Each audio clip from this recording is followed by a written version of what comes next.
أعوذ بالله من الشيطان الرجيم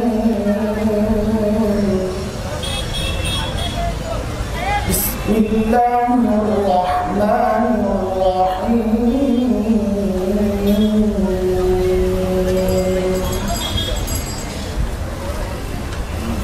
وقيضنا لهم قرناء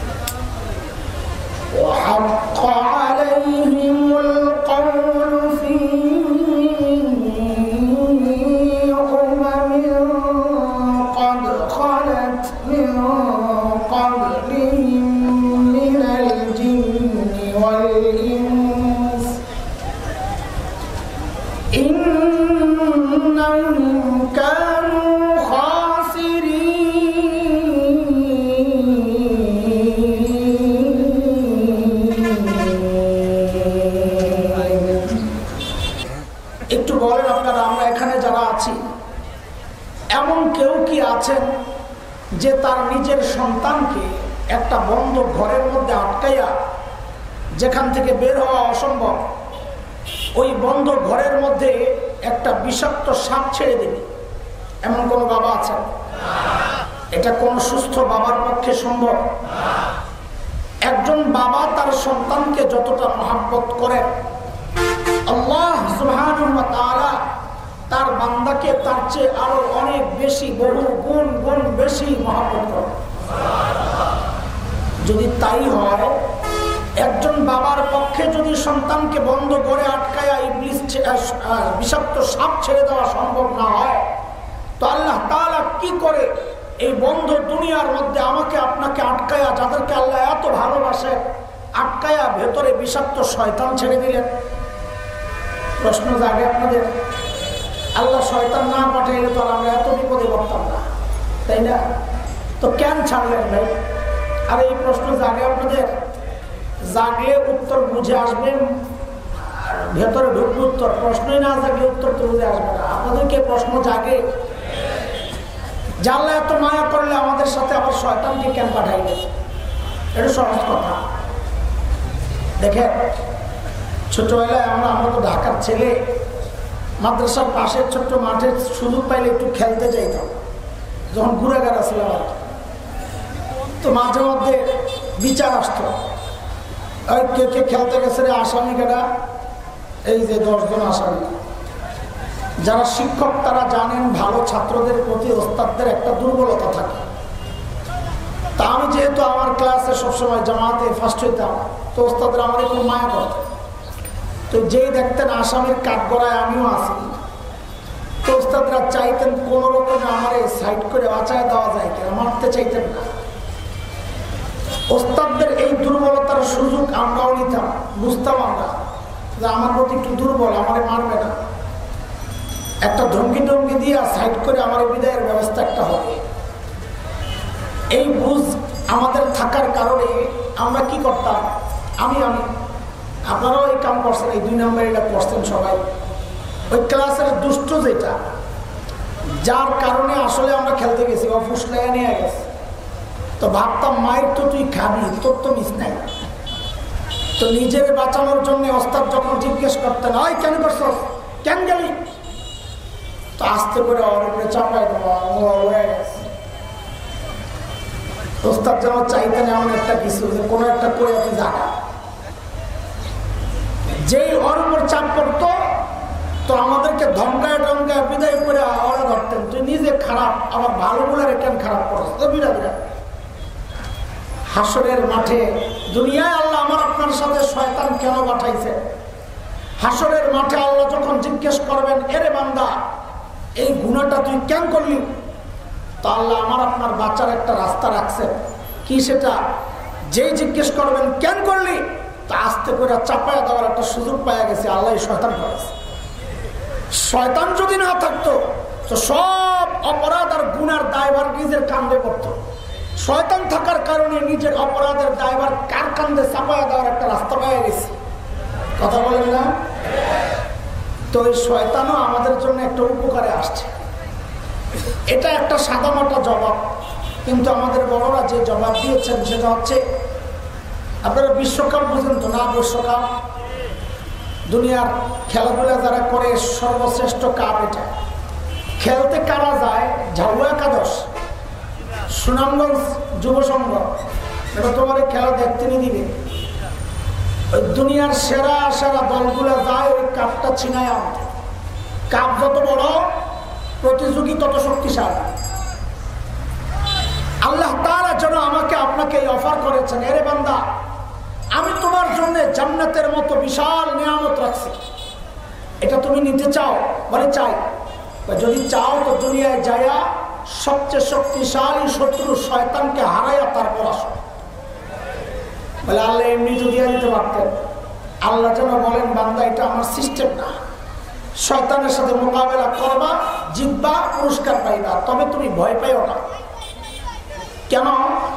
কারণ শয়তানের সাথে যখন তোমার মোকাবেলা শুরু হবে তখন তুমি জেনে রেখো শয়তান কিন্তু একা, তুমি কিন্তু একা না, তোমার সাথে আমি আল্লাহ আছি। শয়তানকে আল্লাহ জানাইয়া দিছে, হয় শয়তান আমার যে বান্দা আমারে খালি ডাক দিবে, আমার সহযোগিতা চাইবে, ওটা আমার বান্দা। ওই বান্দার দিকে তুই চোখ তুললে তাকাবি না, ওই বান্দার উপর তোর কোনো কর্তৃত্ব চলবে না।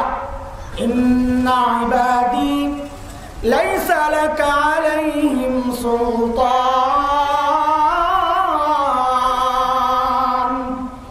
এটা আমার বান্দার উপর তোর কোনো কর্তৃত্ব চলবে না। দোস্ত, আল্লাহ দুনিয়ায় শয়তান পাঠাইছেন ঠিক, কিন্তু আমাদেরকে একা ছেড়ে দেন নাই, একা ছেড়ে দেন নাই। আল্লাহ আছেন আমাদের সাথে, সাথে সাথে আল্লাহ আমাদের উপর একটা বড় ধরনের দয়া করেছেন, শয়তান কেন্দ্রিক একটা বড় দয়া করেছেন। কি দয়া? দয়াটা বুঝার আগে আরেকটা উদাহরণ বুঝেন।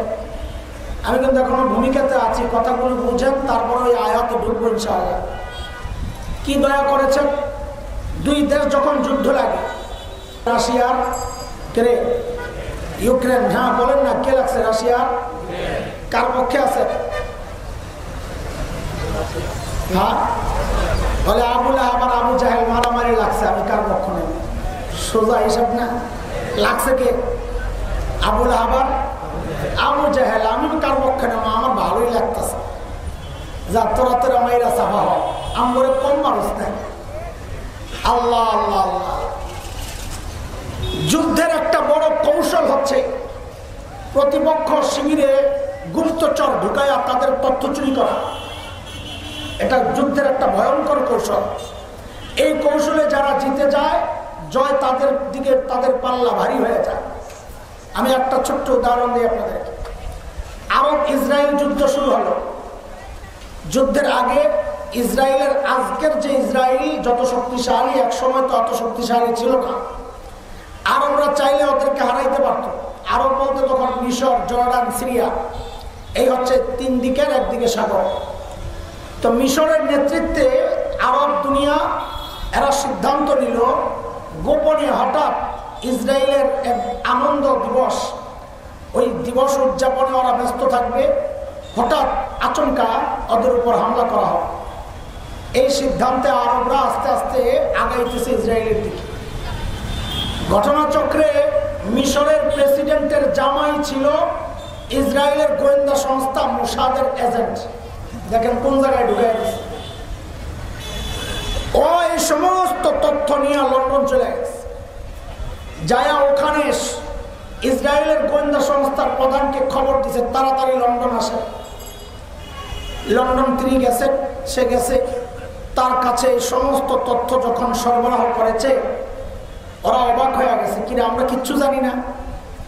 দ্রুত ফিরতি ফ্লাইটে দ্রুত দেশে আসছে। আইসা ইসরায়েল গোপনে এমন প্রতিরক্ষা ব্যবস্থা করেছে, আরবদের খবর নাই। ওরা তো মনে করছে আমরা হামলা করব, কেউ জানে না, হঠাৎ আক্রমণ করবো সকালবেলা। যেই না শেষ রাতে আক্রমণের সিদ্ধান্ত, যেই না গভীর রাতে ওরা একদম কাছাকাছি চলে আসছে, এমন সময় হঠাৎ আচমকা অতর্কিত ইসরায়েলিরা এমন আক্রমণ করেছে আরবদের উপর, যে আরবরা পাল্টা হামলা করবে কি নিজেদের জান বাঁচাইয়া কোনো রকমে পালাইতে বাধ্য হয়েছে। এই যে কৌশলটা, এটা তারা জয়ী হয়েছে ইসরায়েল। কেন? ওই যে আরব তাবুতে, আরব শিবিরে নিজেদের গুপ্তচর ঢুকাইয়া দিতে পারছে। এটা হচ্ছে যুদ্ধের একটা সিস্টেম, কৌশল। আল্লাহ সুবহানাহু ওয়া তাআলা শয়তানের সাথে আমাদের যে যুদ্ধ, এই যুদ্ধের আমাদের একটা বড় উপকার আল্লাহ করেছেন। সেটা হচ্ছে শয়তানের যুদ্ধের সমস্ত কৌশল, ধোঁকা দেওয়ার সমস্ত প্রক্রিয়া, তার ধরন, কি কি পদ্ধতিতে সে মানুষকে ধোঁকা দিবে, আল্লাহ সব পদ্ধতি আমাদের সামনে কোরআনুল কারীমে আল্লাহ প্রকাশ করে দিয়েছে। এটা বান্দার জন্য আল্লাহর পক্ষের একটা বড় অনুগ্রহ। এর বান্দা, শয়তান কিন্তু এই পদ্ধতিতে তোকে ধোঁকা দিবে, তুই সতর্ক থাকিস। এটা আল্লাহর দেওয়া আমাদের জন্য একটা বড় উপকার এবং নিয়ামত, দয়া। আমি যে আয়াত পড়েছি, এই আয়াতে আল্লাহ সুবহানাহু ওয়া তাআলা শয়তানের ধোঁকার একটা প্রক্রিয়া জানাইতেছে, যে এই প্রক্রিয়ায় শয়তান ধোঁকা দেয়। মালিক বলেন, وَقَيَّضْنَا لَهُمْ قُرَنَاءَ فَزَيَّنُوا لَهُم مَّا بَيْنَ أَيْدِيهِمْ وَمَا خَلْفَهُمْ। আল্লাহ বলেন, আমি তাদের উপর শয়তানকে চাপায়া দিচ্ছি। কাদের উপর আল্লাহ শয়তান চাপায়া দেন? অন্য আয়াতে আসছে, وَمَن يَعْشُ عَن ذِكْرِ الرَّحْمَنِ نُقَيِّضْ لَهُ شَيْطَانًا। আল্লাহ বলেন, যারা জিকির বিমুখ হয়, শরীয়ত বিমুখ হয়, কোরআন বিমুখ হয়, আমি ওদের উপর শয়তানকে চাপায়া দিই। তখন শয়তান কি করে? فَزَيَّنُوا لَهُم مَّا بَيْنَ أَيْدِيهِمْ وَمَا خَلْفَهُمْ। শয়তান তখন হারামকে, শরীয়ত বিরোধী কাজকে মানুষের সামনে শোভনীয় করে, সুন্দর করে দেখায়। এমন চটকদার চমৎকার স্লোগান লাগায়া দেয়। স্লোগান লাগায়া শয়তান ওই হারামটাকে সুকৌশলে, অপকৌশলের আশ্রয় নিয়ে মানুষের মধ্যে ওই হারামটাকে বাজারজাত করে দেয়। মানুষ বুঝে না, ধোকায় পড়ে যায়। আল্লাহ তাআলা আমাদের হেদায়েতের চোখ দিয়ে দেন, রুশদ দিয়ে দেন, যেন শয়তানের এই নতুন নতুন ধোকাগুলো আমরা বুঝতে পারি। উম্মতের সচেতন আলেমদের সাথে যোগাযোগের সম্পর্ক রাখবো, তাই নতুন নতুন ধোকা থেকে সতর্কতার সাথে আমরা বাঁচতে পারবো ইনশাআল্লাহ। আল্লাহ আমাদেরকে শয়তানের সমস্ত রকমের ধোকা থেকে হেফাজত করেন, আমিন।